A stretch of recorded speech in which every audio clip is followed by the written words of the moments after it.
ये है इंडिया की आज की पॉपुलेशन 142 करोड़। और अगर हमें इस पॉपुलेशन को इनकम के बेसिस पर डिवाइड करना है तो हमें इसे 3 कैटेगरीज में डिवाइड करना होगा, अपर क्लास, मिडिल क्लास और लोअर क्लास। अब अगर हम इस पिरामिड को देखें तो सवाल ये उठता है कि इस पूरे पॉपुलेशन में असली मिडिल क्लास कौन है और वो कितने हैं। इनफैक्ट जनरली बात की जाए तो हमें से ज्यादातर लोग खुद को मिडिल क्लास ही मानते हैं, और ये मैं नहीं बल्कि centre of advance study of India की रिसर्च बताती है। इसके अकॉर्डिंग ऑलमोस्ट 50% इंडियंस का मानना है कि वो मिडिल क्लास है, और शायद इसीलिए इंडिया की फाइनेंस मिनिस्टर निर्मला सीतारमण भी खुद को मिडिल क्लास मानती है। मैं भी मिडिल क्लास की हूँ।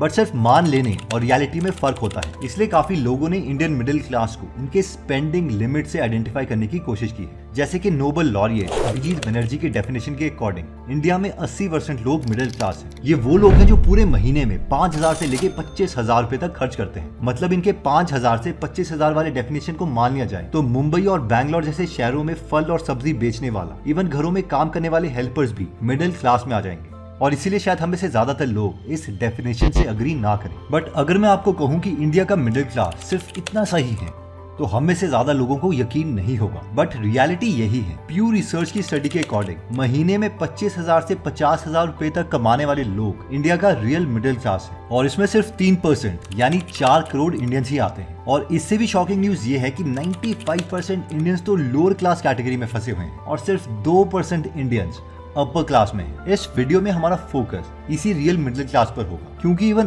एप्पल के सीईओ टिम कुक भी इसी इंडियन मिडिल क्लास को टारगेट करते हैं ताकि एप्पल इंडिया में ज्यादा से ज्यादा आईफोन्स बेच पाए। सुंदर पिचई और सत्य नडेला जैसे जीनियस लोग भी इसी मिडिल क्लास से आते हैं। चाहे हमारी गवर्नमेंट हो या ऑपोजिशन, सब इसी मिडिल क्लास की ही बातें करते हैं। बट आज एक इंडियन मिडिल क्लास इन दोनों कैटेगरी के बीच में फंसा हुआ है। ना तो उसकी तादाद बढ़ती है और ना ही वो अमीर बन पाता है। इन शॉर्ट वो उल्टा गरीब होता रहता है।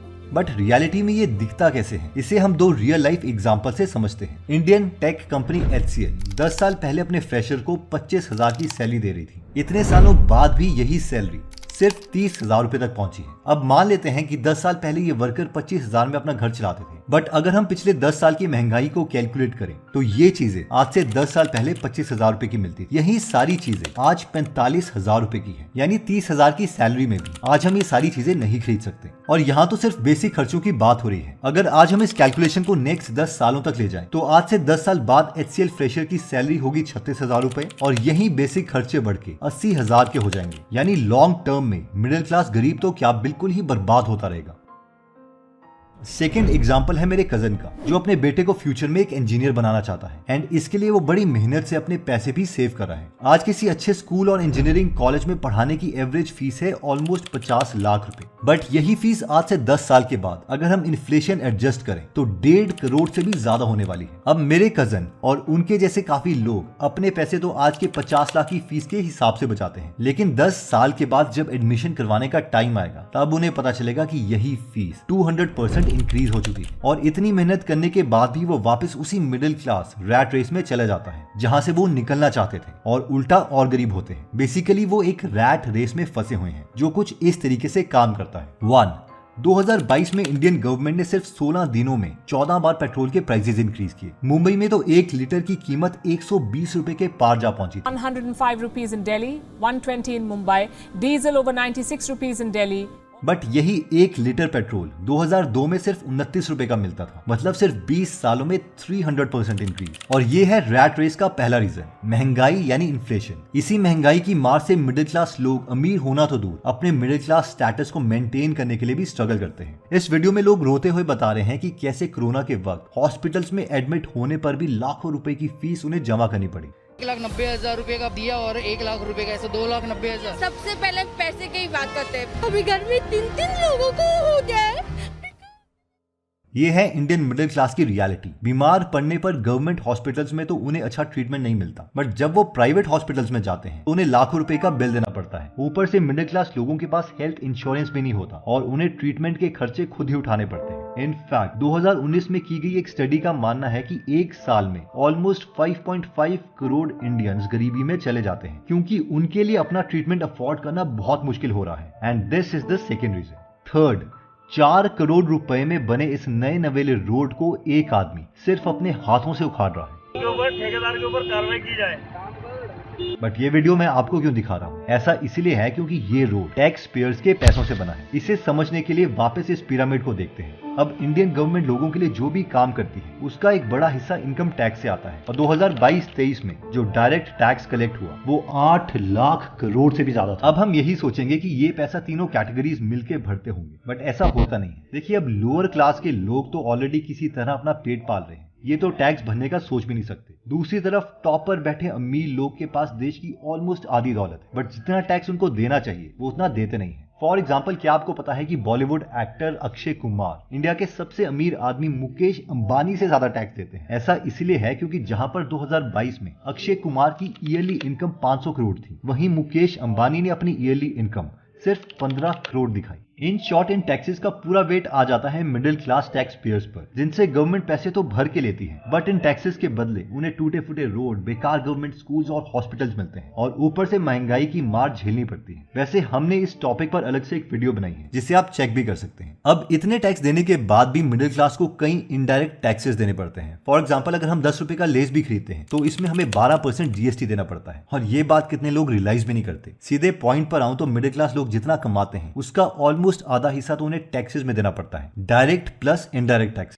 नेक्स्ट, ज्यादातर मिडिल क्लास घरों में जब कोई पैदा होता है तो सीन कुछ ऐसे होते हैं, मेरा बेटा इंजीनियर बनेगा। ये आपको फनी लगेगा, बट रियलिटी यही है कि ज्यादातर मिडिल क्लास किड्स के ऊपर डॉक्टर, इंजीनियर या फिर IAS IPS बनने का प्रेशर होता है। इसके ऊपर आता है पढ़ाई का खर्चा। इकोनॉमिक टाइम्स की रिसर्च के अकॉर्डिंग एक बच्चे को 3 से 17 साल की एज तक अगर किसी प्राइवेट स्कूल में पढ़ाया जाए तो इसका एवरेज कॉस्ट 30 लाख रुपए है।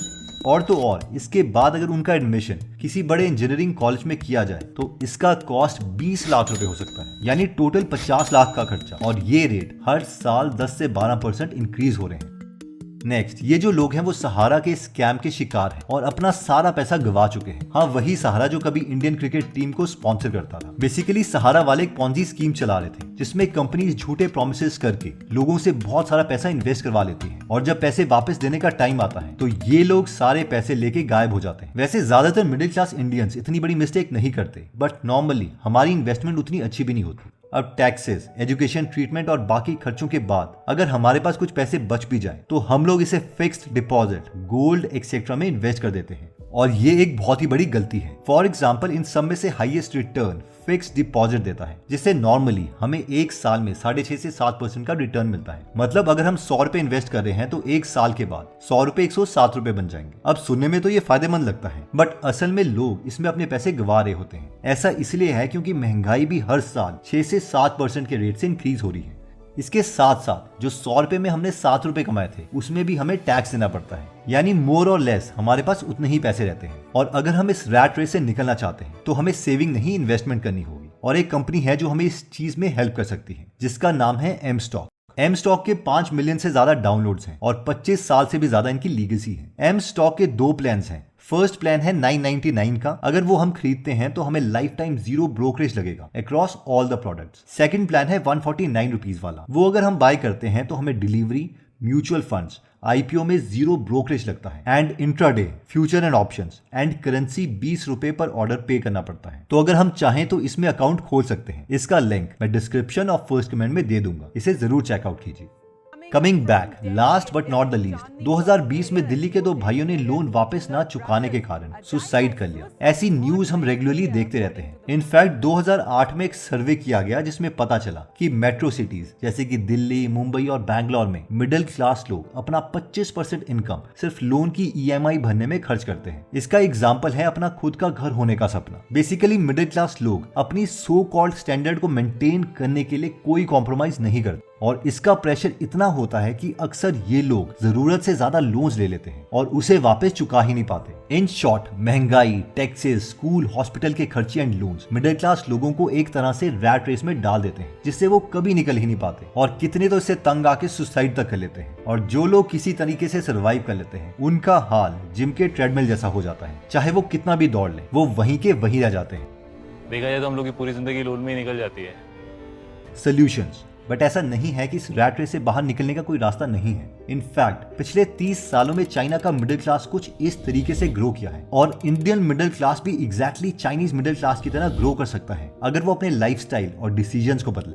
1. ये है आज से ऑलमोस्ट 60 साल पहले का वियतनाम, जहां शुरू से ही फीमेल्स को काम करने के लिए एनकरेज किया जाता था। आज वियतनाम के पास साउथ ईस्ट एशिया की सबसे fastest growing middle class population है एंड अकॉर्डिंग टू डेटा 2030 तक आते वियतनाम की 75% पॉपुलेशन मिडिल क्लास होगी। आज जहां वियतनाम में 10 में से 8 फीमेल्स काम पे जाती है, वहीं इंडिया में ये नंबर 4 से भी कम है। और ये है हमारा first solution. Indian middle class को जरूरत है कि वो अपने फैमिली मेंबर्स स्पेशली फीमेल्स को काम करने के लिए एनकरेज करें। मैकेंजी की एक रिपोर्ट का मानना है कि फीमेल्स को काम करने की इक्वल अपॉर्चुनिटी देने से इंडिया की जीडीपी को $770 बिलियन से इंक्रीज किया जा सकता है। सेकंड, 2016 में यूएसए के तब के प्रेसिडेंट बराक ओबामा की बेटी की फोटोज काफी वायरल हुई थी, जिसमें वो एक छोटे से रेस्टोरेंट में काम करती दिख रही थी। सिर्फ इतना ही नहीं, अमेज़न के फाउंडर जेफ बेजोस भी 16 साल की उम्र में मैकडॉनल्ड्स में काम करते थे एंड इलॉन मस्क भी 17 साल की उम्र में अपने कजन के खेत में काम करते थे। हम में से काफी लोगों को ये सरप्राइजिंग लगेगा, क्योंकि यहाँ ऐसा नहीं होता। हमने शायद ही इंडिया में किसी बड़े पॉलिटिशियन या बिजनेसमैन के बच्चों को कहीं छोटे मोटे काम करते हुए देखा होगा। इस कॉन्सेप्ट को डिग्निटी ऑफ लेबर कहते हैं, यानी किसी भी काम को छोटा या बड़ा ना समझना। ये इंडियन मिडिल क्लास में मिसिंग है और हमें ये सीखने की जरूरत है ताकि हम आगे बढ़े। थर्ड, अगर हम किसी अच्छे म्यूचुअल फंड में हर महीने सिर्फ 5,000 रुपए इन्वेस्ट करते हैं तो एवरेज रिटर्न्स के हिसाब से 25 साल बाद हमारे पास पूरे 1,64,00,000 रुपए होंगे। और ऐसा तभी पॉसिबल होगा जब हम शेयर मार्केट में सेफ और अच्छे इन्वेस्टमेंट करें। बट रियलिटी ये है कि जहां यूएसए में 55% लोग शेयर्स में इन्वेस्ट करते हैं, वहीं इंडिया में सिर्फ 3% लोग ही इसमें इन्वेस्ट करते हैं, और ये बहुत कम है। आज जैसे इंडिया की इकोनॉमी ग्रो हो रही है, ठीक उसी तरीके से फ्यूचर में इंडियन कंपनीज भी ग्रो करेगी और मिडिल क्लास इंडियंस को इसका पूरा फायदा मिलेगा। And last but not the least, एक रिपोर्ट के अकॉर्डिंग 80% इंडियन इंजीनियर्स अनएम्प्लॉयबल हैं। ऐसा इसीलिए है क्योंकि इंजीनियरिंग कंप्लीट करने के बाद उनके पास कोई रियल लाइफ एक्सपीरियंस होता ही नहीं। फॉर एग्जाम्पल, 4 साल की इंजीनियरिंग में सिर्फ 6 महीने के लिए एक इंडस्ट्रियल एक्सपीरियंस दिया जाता है, लेकिन चाइना में अगर हम नॉर्मल स्कूलिंग भी करते हैं तो भी हमारे पास सफिशिएंट इंडस्ट्रियल एक्सपीरियंस होता है और एक चाइनीज स्टूडेंट भी एम्प्लॉयबल होता है। इन शॉर्ट, इंडियन गवर्नमेंट को भी इसे सीख लेनी चाहिए कि जो इंडियन मिडिल क्लास है वो सिर्फ पैसों में नहीं बल्कि एज अ होल नंबर्स में भी इंक्रीज हो। इन कंक्लूजन, किसी भी देश में मिडिल क्लास लोग जितना ज्यादा होते हैं वो देश उतना ही डेवलप्ड होता है। इस वीडियो को देखकर शायद हमें फ्यूचर थोड़ा डार्क लग सकता है, बट घबराने की जरूरत नहीं है। अगर इंडियन मिडिल क्लास अपने पोटेंशियल को समझती है और अच्छे से प्लानिंग करे तो इंडिया को आगे बढ़ने से कोई नहीं रोक सकता। जय Hind. Investments in securities markets are subject to market risks. Read all the related documents carefully before investing.